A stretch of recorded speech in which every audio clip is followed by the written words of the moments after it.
Good morning everyone, মৌসুমি লাইফস্টাইলে আরও একটি ব্লগে তোমাদের স্বাগত। বেশ বেলায় ঘুম থেকে উঠেছি। রান্না করব কি ভাবতে গিয়ে তোমাদের দাদা নেই বাড়ি। আজকে যেহেতু ডায়ালিসিস নেই তাই রান্না বান্না করব। অনেক সময় হয় না যে সবজি এনে তলার সবজিটা পড়ে থেকে থেকে থেকে থেকে শুকিয়ে যাচ্ছে, তেমন এই পটলগুলো তোমাদের দেখালাম শুকিয়ে খুব খারাপ অবস্থা। ভাবলাম চলো একটু, এবছর এখনও পটল বাটা খাওয়া হয়নি, তাহলে তাই করি। এপাশে বসিয়েছি ভাত, এপাশে কড়াই বসিয়েছি পটলটার জন্য। আর চলো কি কেটে নিয়েছি দেখাই, তারপরে তোমাদের সাথে কথা বলছি। তো দেখেছো পটলটা কেমন বাজে রকম শুকিয়ে গেছে, পটলটা নয়, এই শুকনো পটলগুলো। ভাবলাম কি করব, এগুলো ভাজা খেলে না খুব একটা ভালো লাগবে না।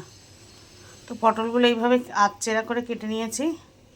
আর এখানে টমেটো অনেকটা, একটা বড় টমেটো, এখানে পেঁয়াজ অনেকটা, দুটো শুকনো লঙ্কা নেব। এটা দিয়ে বানাবো পটল ভর্তা বললে বা যাই বলো সেরকম, মানে একটু অন্যরকম।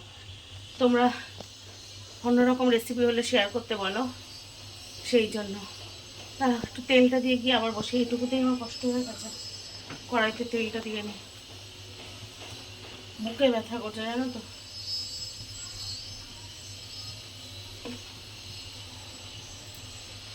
সর্ষের তেল দিলাম, দেখিয়ে নিই, অল্পই দিয়েছি, অল্প একটু সর্ষের তেল দিলাম। এটা গরম হোক। গ্যাসটা সিমে দিয়ে বেরিয়ে এলাম, কারণ আমার বুকে ব্যথা করছে, দাঁড়াতে পারছি না। কী করবো, এই কিছু কিছু সাইড এফেক্ট তো থাকবেই বলো।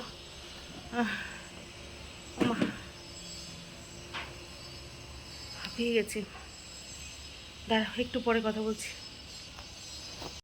বেশিক্ষণ বসে থাকতে পারলাম না, রান্নাঘরে চলে এলাম, কারণ তেলটা গরম হয়ে যাবে। খুব সামান্য তেল দিয়েছি। আর এসে প্রথমে বসালাম ওপাশে একটু গরম জল, দেখাই তোমাদের। গরম জল দিয়েছি, একটু হালকা নুন দিয়ে নিলাম, দিয়ে পটলগুলোকে হালকা একটু ভাপাতে দেবো। হ্যাঁ,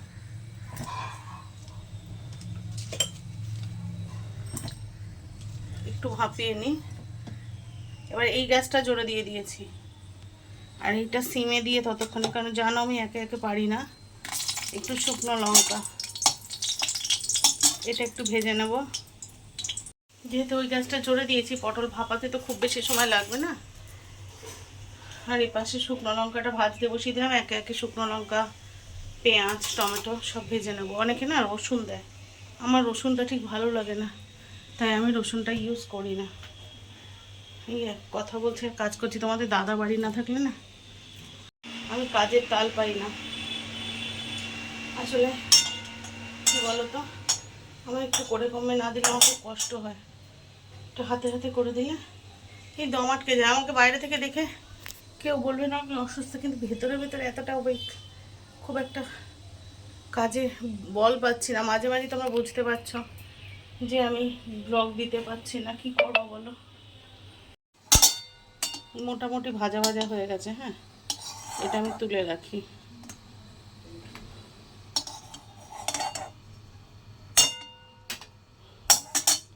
এবার এই পেঁয়াজটা এইটুকু তেলে কিন্তু পুরোটা হবে, তেল একদমই দেবো না।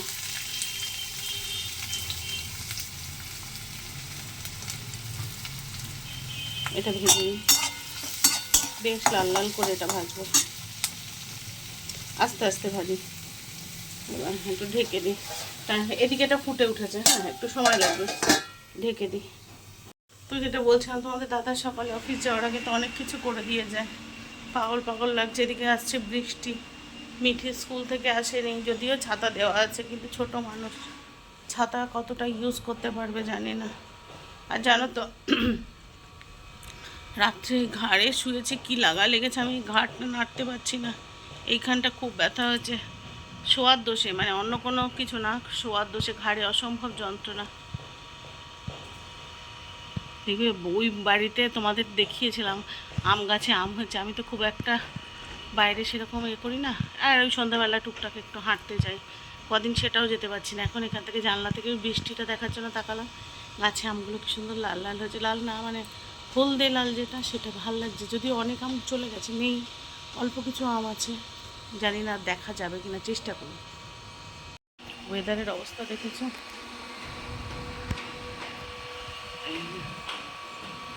ক্যামেরাটা তো খুব একটা ভালো না। বোঝা যাচ্ছে না, একটা দুটো আম আছে। লাল লাল যেটা দেখলাম সেটা এই গাছের আড়ালে ঢাকা পড়ে, ওই বাড়ির আড়ালে ঢাকা পড়ে গেছে। যাই হোক, ওয়েদারের অবস্থা ভয়ঙ্কর খারাপ। আমার মিঠুটা না ভিজে ভিজে আসে, এটাই টেনশন। ছাতা থাকলেও ছাতা খুলতে যায় না, তো ছোট মানুষ ব্যাগ সামলাবে, ছাতা সামলাবে না নিজেকে সামলাবে, কী করবে কে জানে। যাই হোক, পটল ভর্তার রেসিপিটা পুরোটা শেয়ার করবো। আমি জানি ইন্টারনেট খুললে প্রচুর রকমের পাবে, কিন্তু আমি যেটা করি আমার বন্ধুদের সাথে শেয়ার করার চেষ্টা করি। পটলগুলো একেবারে শুকিয়ে গেছে, ফেলে দেবো কেন বলো? টাকা দিয়ে কেনা জিনিস মাঝে মাঝে রান্না করতে পারি না, শরীর খারাপ হয়ে যায়, পড়ে থাকে জিনিসগুলো, শুকিয়ে যায় বেশ অনেকগুলো, 6-7টা পটল তো হবে। ভাবলাম ফেলবো কেন, যদি এই ভর্তাটা না তোমাদের দাদা বাড়ি থাকলে করলে খুব খুশি হতো। খেতে এইসব ভর্তা ফর্তা খেতে খুব ভালোবাসে। যাই হোক, চলো এটা করি। খুব সিম্পল রেসিপি। অনেকে না একটু থেতো করা রসুন দিয়ে দেয় ওর মধ্যে, আমার ঠিক মানে আমি খুব একটা, তোমরা তো জানোই আমি খুব একটা স্পাইসি জিনিস খেতে পছন্দ করি না, আর রসুনের গন্ধটা আমি খুব একটা প্রেফার করি না। একদম সিম্পল ওয়েতে যেটুকু না করলে নয় সেটাই করব। অবশ্যই সবটাই শেয়ার করব। দেখো মোটামুটি সেদ্ধ হয়ে গেছে, কাঁচা গন্ধটা অন্তত চলে গেছে, জলটা দেখি বুঝতে পারছো যে সবুজ সবুজ হয়ে গেছে। আর একটু আর মিনিট খানেক এটা হোক। আর এদিকে পেঁয়াজটা দেখি কতটা হয়েছে ভাজা।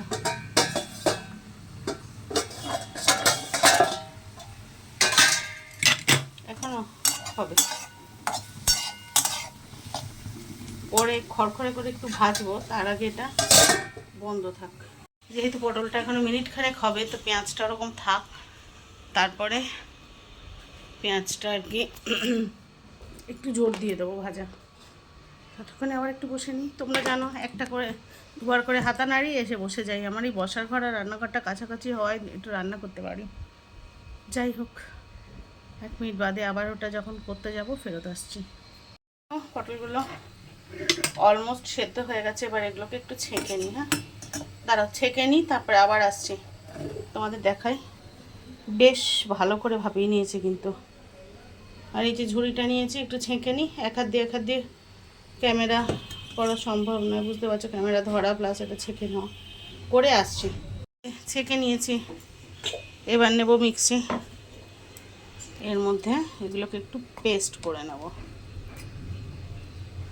একটু গরম তো আছেই, যতই গরম জল ছেঁকে নিই না কেন একবারে হবে না, দুবারে করব। চলো পেস্ট করে ফিরে আসছি। আর দাঁড়াও, এটা একটু দেখে নিয়ে নিই আগে। এটা মোটামুটি হয়ে এসেছে। ওটা পেস্ট হতে হতে এর মধ্যে দিয়ে দেবো এই যে টমেটোগুলো। দাঁড়াও,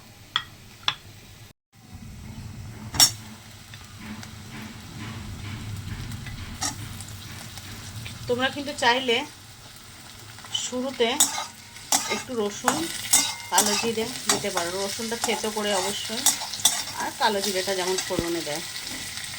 এটাও আবার সিমে দিয়ে ঢেকে দিই।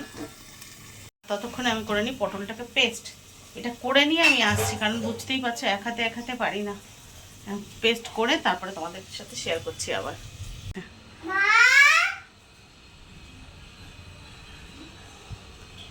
কিরে, স্কুল কেমন হলো? রান্না অর্ধেক করতে করতে চলে এসেছি। মিঠি পটল ভর্তা রান্না করছি, তুই কি খাস? খাস না? খাস না তো ঠিক আছে, আজকে আমি দেখবো মিঠি খায় কিনা।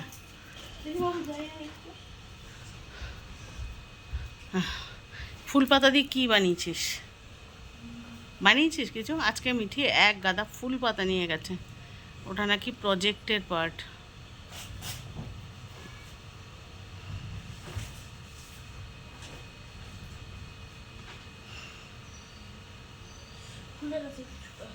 খুলে গেছে ব্যাগে আনতে গিয়ে। ও বাবা, দেখি এই মেডিসিন হবে, দেখাতে পারবো?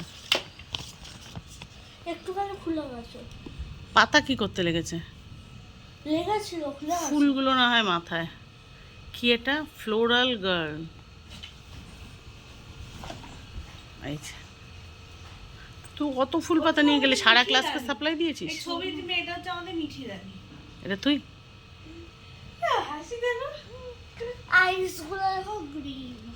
আইসগুলো গ্রিন। ঐশ্বরিয়া রায়ের মতো। তো সকালবেলা গাছের থেকে ফুল পাতা তুলে নিয়ে গেছে, এই যে এই প্রজেক্ট তো এটা না এমনি মানে ক্রাফট অ্যাক্টিভিটি। আচ্ছা ঠিক আছে, ওদের তো এক একটা জিনিসের এক একটা নাম বুঝতেও পারি না। ওদিকে পেস্ট করব বলে বসিয়ে যে মিঠির আওয়াজ পেয়েছি পালিয়ে চলে এসেছি। চলো ওটা কমপ্লিট করি। মিঠি তুই ক্যামেরা ধরবি? মিঠি এসে গেছে ক্যামেরা ধরার জন্য।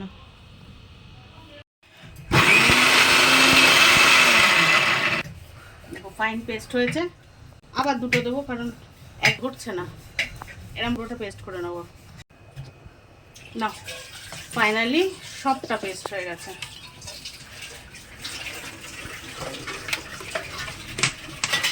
আর আমার ক্যামেরাম্যান মিঠি চলে এসেছে।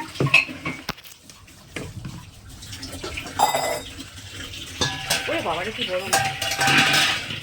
এবার দেখো এটা আস্তে আস্তে করতে করতে কিন্তু এটা সুন্দর ভাজা ভাজা হয়ে গেছে। একটু ঘেটে দিই যেহেতু ভর্তা।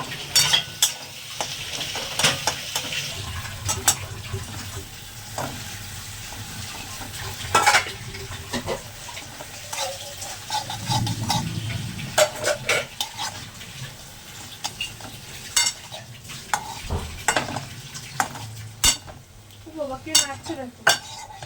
মিঠি রাঁধুনি হয়ে গেছে, শুধু দাঁড়িয়ে আছি। তাতে টেস্টটা বেড়ে যাবে। হ্যাঁ শর্মা হ্যাঁ এবার বল, এটা দেখে তোর কি খেতে ইচ্ছা করছে? হ্যাঁ হ্যাঁ হ্যাঁ তুই বলি খাবি না? ইচ্ছা হচ্ছে। এখন ইচ্ছা করছে। এটাকে চলো সুন্দর করে মিশিয়ে নিই। হ্যাঁ এবার এর মধ্যে কি দেবো? নুনটা। হ্যাঁ নুনটা একটু বুঝে দেবে যেহেতু ভাপানোর সময় একটু বুঝে দিতে হবে। ভাপানোর সময় দিয়েছি যেহেতু শুকনো লঙ্কা ভেজে রেখেছি সামান্য একটু অবশ্যই হলুদ গুঁড়ো দেবো। চিনি, নিরামিষ রান্না চিনি ছাড়া একেবারেই কমপ্লিট হয় না। It's already looking so tempting.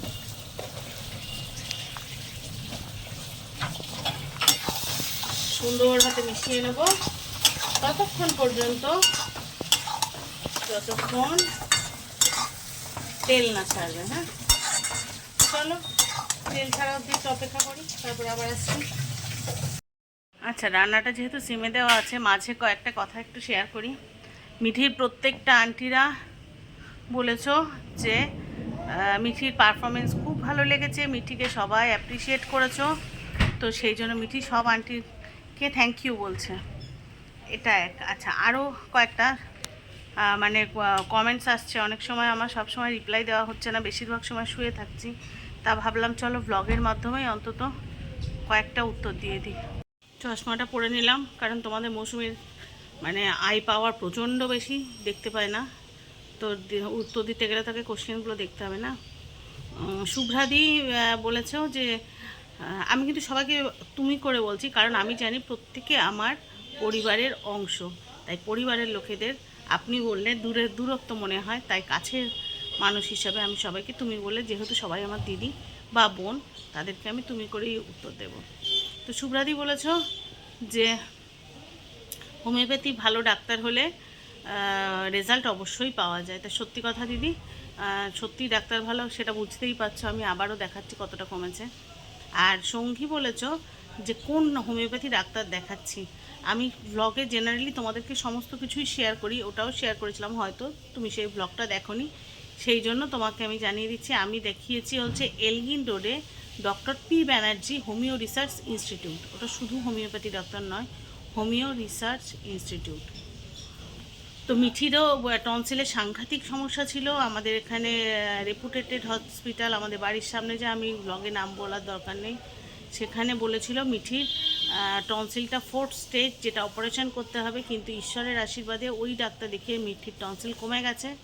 তবে মিঠি তো দুরন্ত জানো, আবার হচ্ছে একটু ঠান্ডা জল খেয়ে টনসিলটা সামান্য বেড়েছিল, আবার নিয়ে গেছি ডাক্তার দেখাতে।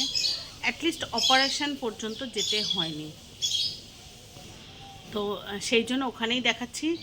আমি মিঠি আর মামকে দেখাতে গিয়ে ওখানটায় গিয়ে একটু শরীর খারাপ হয়ে গেছিলো, তখন ওনারাই রেকমেন্ড করেছিল দেখানোর জন্য। তার 3-4 দিন বাদে আমি আমার সমস্ত রিপোর্টস নিয়ে ওখানে যাই। যাওয়ার পরে আমাকে সাজেস্ট করেছিলেন যে ওখানে দেখাতে। তো আমি ভাবলাম আমার জীবনে তো আর কোনো কিছু নেই, মানে আমি তো একটা শেষ মুহূর্তেই দাঁড়িয়ে আছি, একটা সুযোগ নিতে ক্ষতি কী, মানে এতে আমার ক্ষতি কিছু হবে না, লাভ না হয় নাই হতে পারে। অনেকে বলেছো কেন হোমিওপ্যাথি দেখাচ্ছি, আমার জীবনে লাভ হওয়ার আর কিছু নেই, আর ক্ষতি কিছু হবে না। একটু সুযোগ নেওয়া মানে একটু ট্রাই করে দেখা, সেটাই চেষ্টা করেছিলাম মাত্র। সুমিতাদি বলেছ যে মৌসুমি দাগটা কম লাগছে। হ্যাঁ দিদি ঠিক, যারা আমাকে ভালোবাসে তারা আমাকে খুব ডিপলি অবজার্ভ করলে বুঝতে পারবে যে আমার সত্যি দাগটা কম হয়েছে আগের থেকে। তো এটাই সত্যি, দাগটা কম হয়েছে যারা ডিপলি অবজার্ভ করবে। আর সত্যি কথা বলতে হ্যাঁ, আমি উঠে কাজকর্ম করতে গেলে মাথা ঘুরে যাচ্ছে, একটু উইক লাগছে, কিন্তু আমি যদি বসে থাকি বা শুয়ে থাকি আমার কিন্তু শরীরে সে অর্থে কষ্টটা নেই। শুয়ে বসে থাকলে, যদিও একটা মানুষের পক্ষে সবসময় শুয়ে বসে থাকা সম্ভব না, একটু না মুভমেন্ট করাও উচিত। তো তখন হয়তো মাঝে মাঝে ঝাটঝাট করে মাথা ঘুরে যাচ্ছে, বাট ঠিক আছে, টিল তবু আমি ঠিক আছি। আচ্ছা, ঈশা মল্লিক, দাঁড়াও একটু দেখে নিই। হ্যাঁ, ঈশা বলেছো অ্যাড্রেসটা বললে ভালো হতো। অ্যাড্রেসটা হচ্ছে, আমি তোমাকে আগেই বললাম যে এলগিন রোড, এলগিন রোডের পি ব্যানার্জি বলে তুমি যদি গুগলে সার্চ করো, শুধু পি ব্যানার্জি বললে কিন্তু গুগলে প্রচুর পি ব্যানার্জি দেখিয়ে দেবে, সেটা নয়।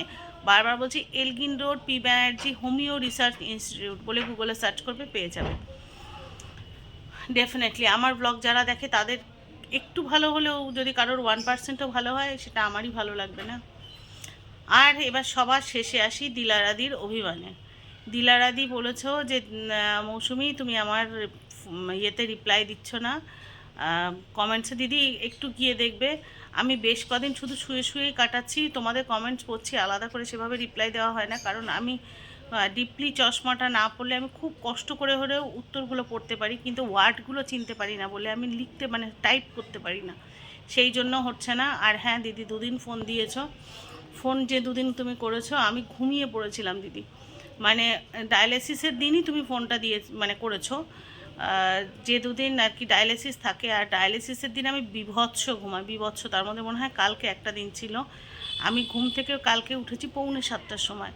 আর যখন দেখেছি এখান থেকে বাংলাদেশে ফোন যাওয়া সম্ভব নয়, মানে আমি আমার ফোন থেকে যাচ্ছে না অন্তত, যে আমি যে কল ব্যাক করবো আমি করতে পারিনি। আর ওই সময়টা, আর বিশেষত ডায়ালিসিসের দিনে আমি যদি ঘুমাই, আমার ফোনটা সাইলেন্ট করে রাখি, আর বাড়ির লোক তো আর আমার পাশে শুয়ে থাকে না। ধরো মা মামের কাজে বেরিয়ে যায়, মিঠি মিঠির মতো পড়তে যায়, দাদা দাদার মতো বেরিয়ে যায়, ফলে আমার পাশে কেউ থাকে না যে ফোনটা সে রিসিভ করবে। এমন হয় যে আমি ঘুমাচ্ছি, ওরা আমার ঘরের তালা এমন মানে ভাবে করা যে 3টে সেট আছে চাবির, যে যার মতো চাবির সেট নিয়ে বেরিয়ে যায়। আমি যদি ভেতর থেকে খুলতে যাই তাহলে তালা ওই ভেতর থেকে আর কি ওই লক দিয়ে খুলি, ওরা ওদের মতো লক করে বেরিয়ে যায় বাইরে থেকে। হ্যাঁ, তো এটাই বলার যে দিদি সরি, আবারও বলছি আমি অত্যন্ত দুঃখিত ফোন ধরতে পারিনি। আজকাল বড্ড উইক লাগে তো, আর ডায়ালিসিসের দিনগুলো বিভৎসভাবে ঘুমোই, দেখতে পাও তোমরা, ডায়ালিসিসের দিনগুলো আমি ব্লগ এডিট করেও দিতে পারি না। তো আবারও বলছি সরি। চলো, রান্নাটা মনে হয় হয়ে গেছে, এবার একটু দেখে আসি। মাঝে এসে বেশ কয়েকবার নেড়ে দিয়েছি, এই যে দেখো ফাইনালি আমার ভর্তা তৈরি, এবার নামাবো। চলো তোমাদের সাথে শেয়ার করি কেমন হয়েছে দেখতে। খেতে কেমন হয়েছে সেটা তো পরে বলবে, কারণ আমি নুন মিষ্টি কোনো কিছু মুখে দিয়ে দেখি না রান্নার, এটা আমার একটা বাজে অভ্যাস। অনেকে না রান্না করতে করতে একটু জিভে দিয়ে দেখে নেয় যে নুন মিষ্টি সব ঠিক হলো কিনা, আমার একটুও ভালো লাগে না সেটা দেখতে, যা হবে খাওয়ার সময়। চলো দেখে নিই।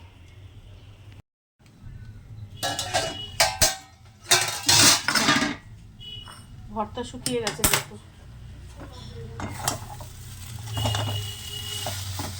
আর এটা কালকে তোমাদের দাদার জন্য একটু রেখে দেবো।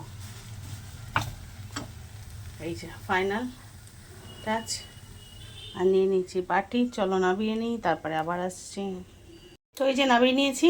যেহেতু ভর্তা, একটু ওপর থেকে কাঁচা সর্ষের তেল না দিলে ঠিক ব্যাপারটা জমবে না, ব্যাস এইটুকুই।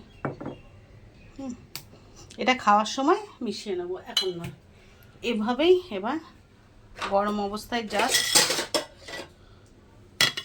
ঢেকে দেবো, যাতে গরম এই গন্ধটা থাকে। এদিকে ডাল সেদ্ধ করে নিয়েছি। দুপুরের সাথে সাথে রান্না করবো একটু ডাল আর কোনো একটা ভাজা, কি ভাজা করব জানি না। আপাতত ডালটা সেদ্ধ করে রেখেছি। মেন তোমাদের সাথে ভর্তা রেসিপিটা শেয়ার করবো ভেবেছিলাম, তো তোমাদের দাদার জন্য একটু ভর্তা রেখে দেবো, কারণ সে পছন্দ করে। আর দুপুরে আমরা খাবো, আর ডালের সাথে যেটা হবে সেটা রাত্রেবেলা থাকবে। হ্যাঁ, তো এই তোমাদের দাদা গেছে রায় দিঘিতে, বুঝেছো?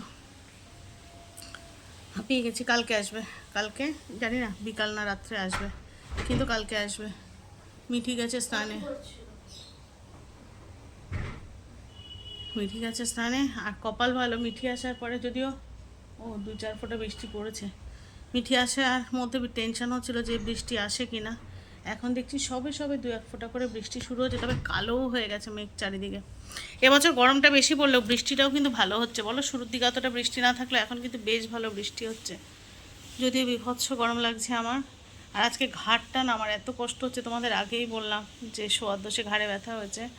ওই ওই যে স্প্রেগুলো দেয় না গো, আমার যেহেতু মাঝে মাঝে এখানে ব্যথা ওখানে ব্যথা হয়, তোমাদের দাদা সবসময় এনে রেখে দেয়।